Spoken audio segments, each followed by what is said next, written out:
করি, আমার সব কাজ হয়ে গেছে, আমি আসি তাইলে। আজকে আবার শরীরটাও ভালো না, আবার বসেদের বাড়ি কাজে যেতে হবে।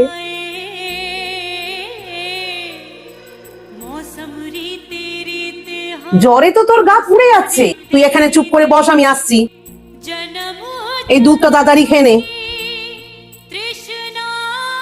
তুই ওইভাবে খাচ্ছিস কেন? গ্লাসে মুখ দিয়ে খা। মা, এটা কি হচ্ছে?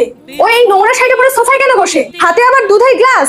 তা তুই যদি তোমার দুধ খাওয়াতে ইচ্ছে হয়, ওকে তো একটা প্লাস্টিকের গ্লাসে দিতে পারতে, পরে ওটা ফেলে দেওয়া হতো। ও নোংরা শাড়ি পরেছে বলে তুই বলছিস সবাই কেন বসেছে, আর ওই শাড়িটা পরে যখন রান্না করে তখন তো আঙুল চেটে খাস। স্বয়ং ভগবান যখন আমাদের বানানোর সময় এসব কোনো বাদ বিচার করেনি, তাহলে আমরা সামান্য মানুষ হয়ে এসব কেন করতে যাচ্ছি? তোর দাদা বাবুর আদরে না মেয়েটা এরকম হয়েছে, তুই দুধটা এখনো ধরে আছিস কেন? খা।